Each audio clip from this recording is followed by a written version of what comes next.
Hey there, MMBC Church family.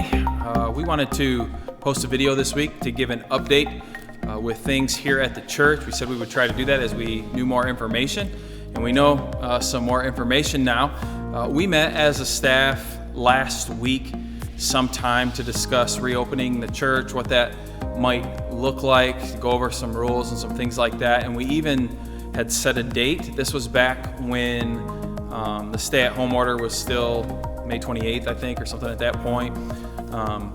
So back then, we had set a date in our mind of June 14th to reopen our services for the morning service at 10:30.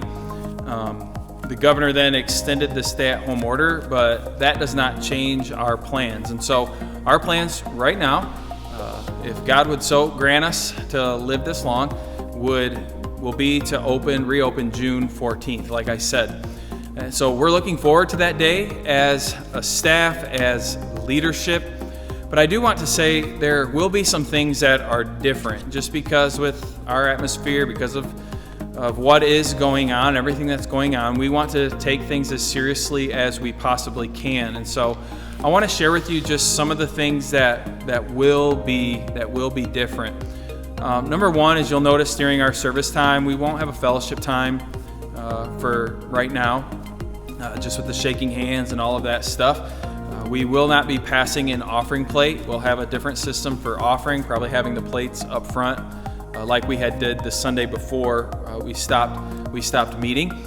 We'll also, when you come into the building, you're going to see banners on the outside. The banners on the outside of the building are going to say just this simple thing, and this is really the first rule. If you do not feel well, please do not attend service this morning. Please go home. That will be the first rule that you'll see. When you come into the doors, we'll have another banner set up that, again, just have some basic generic rules that we're trying to follow the best we can according to what our state has set up. That people would stay 6 feet apart, that if you want to wear a mask, you can. You do not have to if you do not want to. We will have masks available for those who would want them, for you to have at our welcome centers. There'll also be places where you'll see hand sanitizer all throughout the building, for you to use that as you see needed. We are going to ask, even in the hallways and stuff, to not shake hands, don't hug. I know that will be our tendency as we come together, because we're excited to see each other.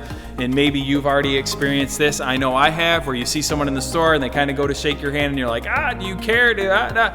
Regardless of what you think, regardless of what I think, we're just asking, just don't do that. It'll save everybody from feeling weird and feeling different. Plus, it'll comply with the rules that they're asking us to do. Again, if you're not feeling well, please do not attend. That'll be up there as well on that banner.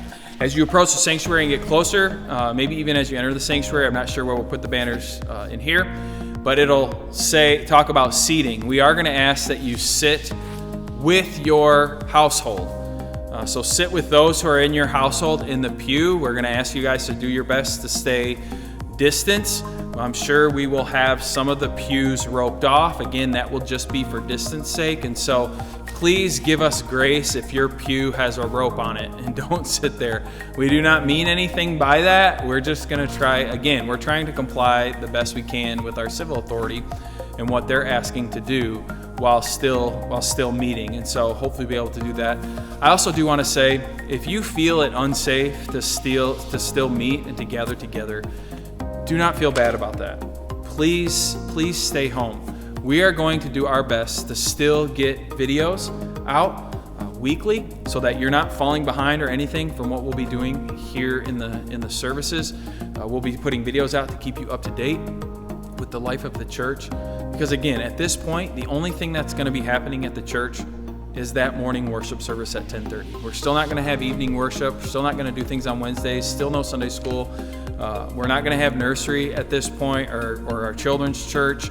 We're hoping to do those things hopefully sooner rather than later, but just right now we just can't do that. We just want to find a way to get together right now, and so this is how we deem it best. But again, don't feel guilty. I mean, if you're 65 or older, what they're saying is at risk, don't feel you have to come. Don't feel guilty. Don't let anybody weigh you down of feeling guilty because you just don't feel safe in coming. That is perfectly fine. And like I said, we'll still do our best to love on you and to care for you. If you need anything, you can still get a hold of us at the church by leaving a message at the church office, and we'll get back with you, as soon as we possibly can to try to meet that need. I think that's pretty much everything. The other thing that might seem a little weird that we're going to try to do is when we dismiss church during our church service, we're probably going to dismiss by sections.